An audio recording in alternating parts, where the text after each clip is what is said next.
Alhamdulillah,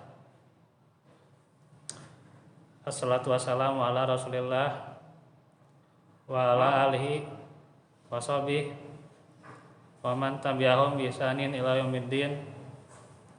Asyhadu an la ilaha illallah wahdahu la syarikalah wa asyhadu anna Muhammadan abduhu wa rasuluh alladzi la nabiyya ba'da. Ikhwatu fillah, pendengar IAB dimanapun berada, pula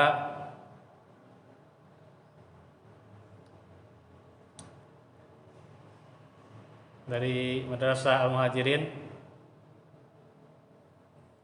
Alhamdulillah, syukurallah ni'amillah, kita ketemu lagi hari ini di pekan yang keempat, di hari Selasa di bulan Juli, dan kita berada di momen awal-awal bulan Muharram, ya. Bulan yang dimana termasuk pula Ashhurul Hurum, bulan-bulan yang Allah muliakan, dan pula yang ditetapkan melalui musyawarah sebagai bulan pertama di dalam Islam di kalender Hijriah. Tentunya ini merupakan momen yang membahagiakan, khususnya juga di hari Kamis dan Jumatnya nanti insya Allah kita sama-sama melaksanakan saum Tasu'a Asyura, dan juga momen untuk muhasabah, introspeksi di dalam menapaki hidup ini dalam tujuan Allah. Apakah telah kita menjadi hamba Allah yang benar-benar menghamba atau belum? Nah, ini adalah momen kita muhasabah.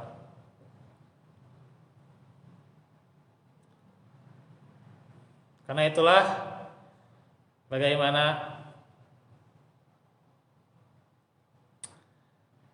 memelihara semangat, memelihara tentunya ukhuwah, akan besar begitu manfaatnya untuk menambah dan juga memperbaiki di dalam beramal. Yang salah satunya senantiasa kita galakan, yaitu menuntut ilmu. Tentunya ini momen yang sangat bagus untuk kita dalam belajar. Banyak keutamaan-keutamaan, amal soleh dilipat gandakan, ya. Kemudian juga amal buruk, ya, bisa jadi berlipat juga. Maka jangan sampai kita terlalaikan. Senada dengan tema kita yang akan kita bahas, yakni waspada perusak-perusak ilmu. Ini lanjutan dari rambu-rambu menuntut ilmu, ya. Ikhwatul fillah, bahwasanya ada banyak perusak-perusak ilmu yang harus diwaspadai oleh para thalabatul ilm dan telah diperingatkan oleh para ulama. Karena perusak-perusak ini bisa memudaratkan keberkahan ilmu, bahkan melenyapkannya. Inilah bagaimana toksik ya. Toksik. Kalau zaman sekarang toksik itu circle ya, circle yang toksik. Padahal pada diri kita itu ada potensi toksik. Kalau diri kita tidak mewaspadai toksik ya, pada amal kita atau pada hati kita yang bisa jadi potensinya ya. Dan setiap orang punya potensi menjadi toksik ya gitu.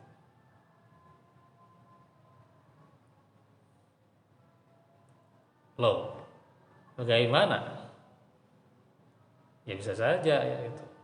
Tidak melihat sudut pandang siapa itu, dia adalah mau santri, mau asatid ya, dari manapun misalnya, atau mau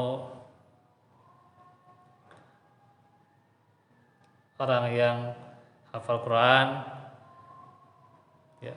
Ya apalagi kalau orang awam ya, itu tetap ya punya potensi toksik ya.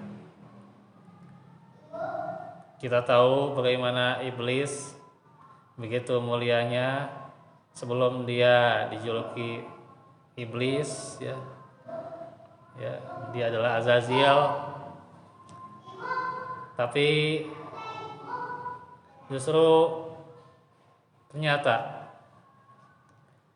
dalam dirinya ada potensi kesombongan. Ya, padahal dia katakanlah yang paling taat saat itu pula, Azazil ini ya. Dan juga yang paling senantiasa berilmu juga.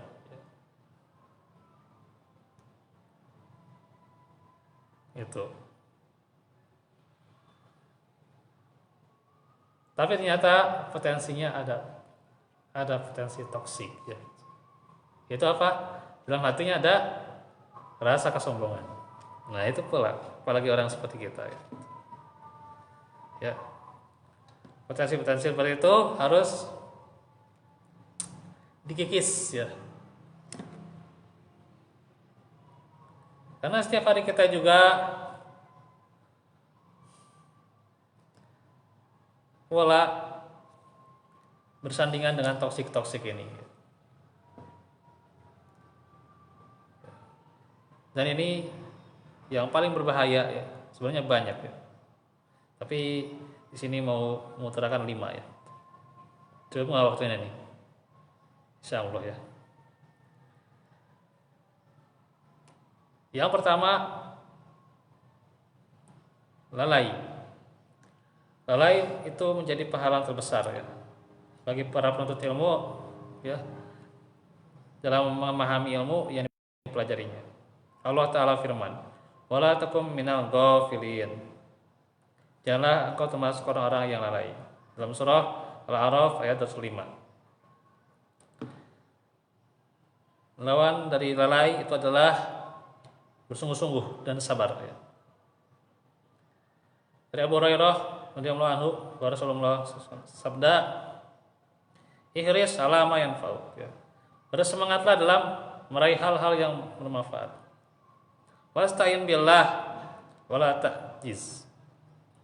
Dan minta tolonglah kepada Allah dan janganlah engkau merasa lemah. Hadis riwayat Muslim. Nah, ini yang pertama adalah kelalaian ya, gitu. Apa saja yang menyebabkan lalai ya bisa banyak ya. Dan tidak asing bahwa di zaman ini ya, bahwa Gadget itu menyebabkan lalai. Tidak asing ya gitu. Antara nonton sinetron ya, nonton apa itu ya gitu. Jadi lalai sholat ya itu. Nonton hiburan lah gitu. Lalai sholat. Nah, itu.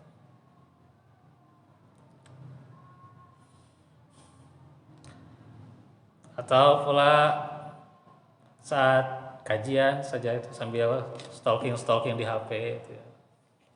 Entah kemana arahnya, bisa ke IG, bisa ke YouTube, bisa ke nah itu ya, bisa ke Shopee bahkan tuh ya. Di masjid sambil ngadain kajian, buka Shopee. Iya ada itu ya di masjid. Kata sebenarnya tidak beradab ya, tidak beradab ya. Sambil kajian buka Tokped ya, Tokopedia buka kayak gitu ya. Sambil kajian itu Pak, Insya Allah. Itulah live Pak sebenarnya Pak. Ya, kade Pak.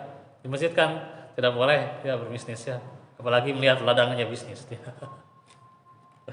ya walaupun misalnya tidak tertarik ya, ya orang kalau sudah agak nafsu ya, mau lah belilah sekalian lah kagok nah gitu. Ya itulah kelalaiannya gitu. Ya. Apa lagi yang menyebabkan lalai? Ya, selain gadget, zaman sekarang itu ya hiburan-hiburan itu banyak ya. Bisa jadi di komputer atau di mana tuh ya gitu. Dan zaman serba canggih gitu ya gitu. Ya.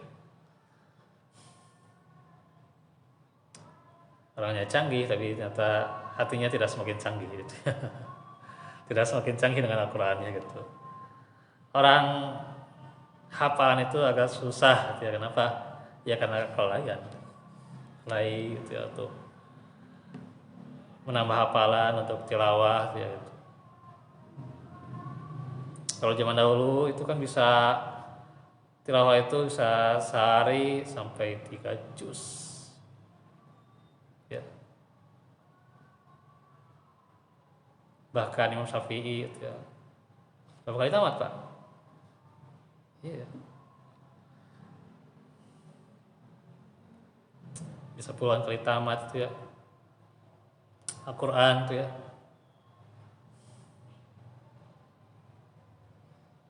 Ada yang sehari 10 juz.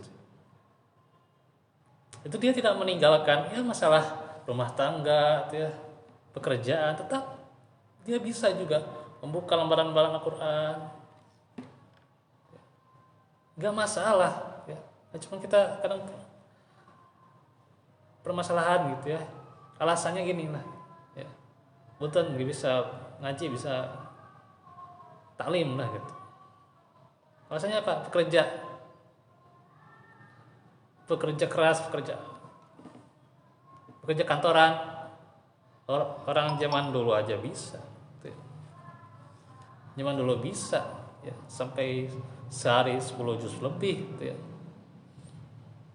Dia berniaga.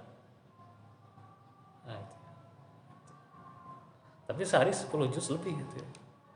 Baca Quran. Nah, ini jadi nggak nyambung gitu, alasan-alasan gimana gitu ya. Nah, itu. Dan dunia itu memang terkadang juga ketika kita benar-benar prioritasnya bukan prioritas akhirat ya kadang lalai juga ya. Bahkan zaman dulu itu kan bisa belajar itu ya 6 hari, maisanya cuma sehari. Coba ini liburnya sehari itu ya, nggak bisa menuntut ilmu juga, insya Allah ya. Gimana kita mau maju ini Islam tuh? So, nah ini kelalaian. Berapa menit lagi Pak? Bisa? Ya Isya maghrib ya. Ya itu ya. Nah, ini juga nih pesan-pesan ini lalai sebenarnya Pak. Nah ini ya, kelalaian. Banyak lagi lah sebabnya. Kedua, ujub. Ujub itu apa? Kagum terhadap dirinya. Punya kelebihan ini itulah, kelebihan amal soleh inilah, kelebihan ilmu apakah, hafalan dan sebagainya. Ini juga penyakit hati yang sering tidak disadari oleh penderitanya. Dan penyakit ujub ini sering menjadi ujian pada hati orang-orang yang beramal soleh. Ya kalau orang-orang yang malas-malasan beramal soleh, ya apa yang bisa dibanggakan ya gitu. Apa? Ya kebodohan mah nggak bisa dibanggakan. Aneh itu ya, zaman sekarang pemuda seolah-olah salah, seolah-olah bodoh dipiralkan di medsos ya. Padahal apa yang bisa dibanggakan ya? Kata Ibnul Qayyim rahimahullah, tidak ada suatu perkara yang lebih merusak ya, amalan daripada ujub dan berlebihan memandang diri, merasa apa? Berjasa. Oh saya sudah ini, saya sudah itu ya, saya sudah merencanakan ini itu. Merasa berjasa. Oh bukan karena saya mah mungkin masjid ini ya. Kalau bukan karena saya masjid ini mungkin nggak akan. Nah ini toksik juga itu Pak. Hati-hati ya Pak.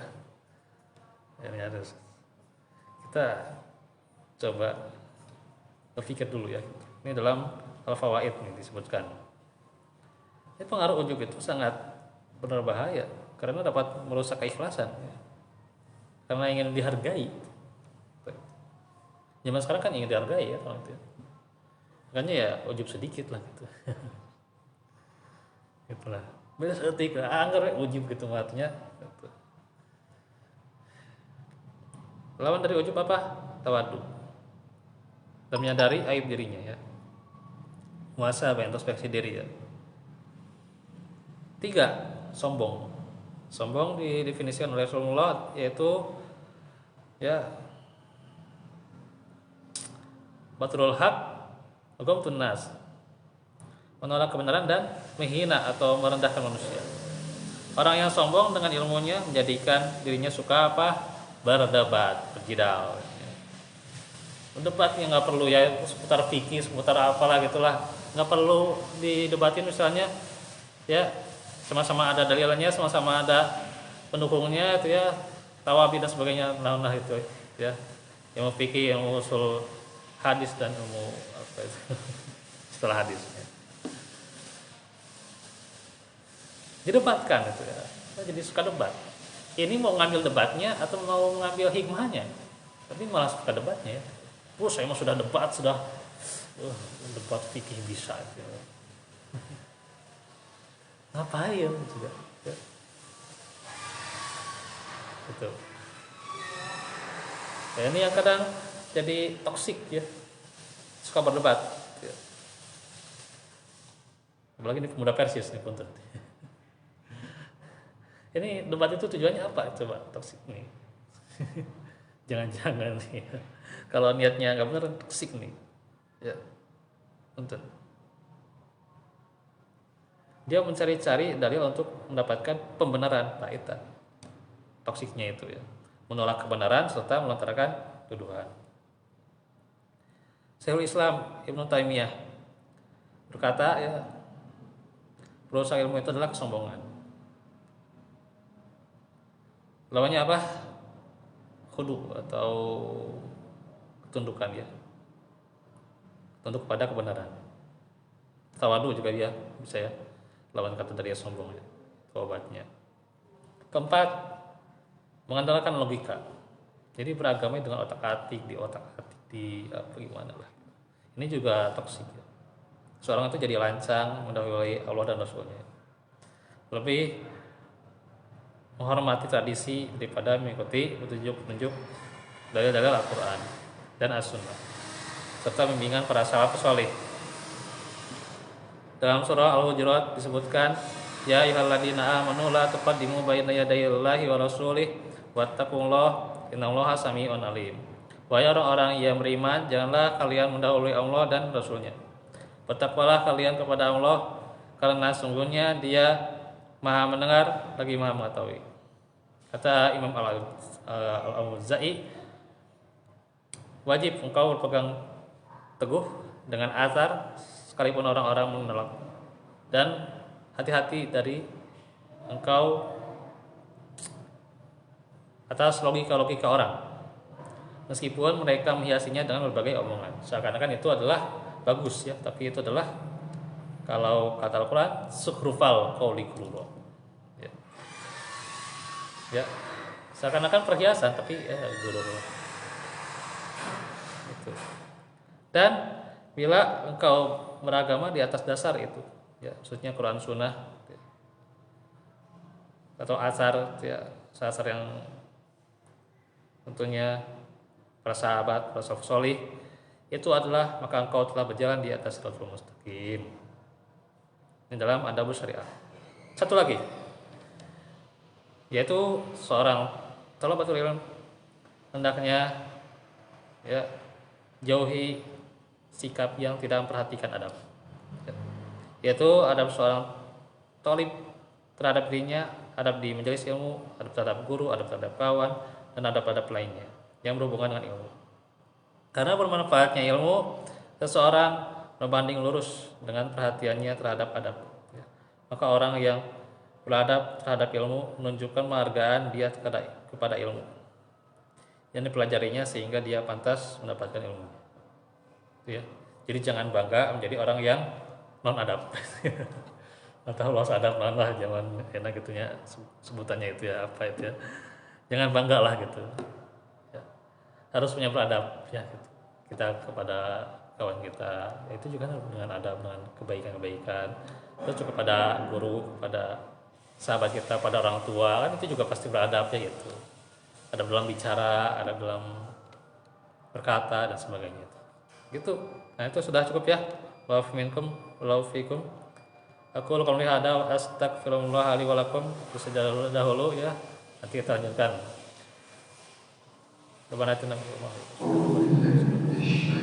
Assalamualaikum warahmatullahi wabarakatuh.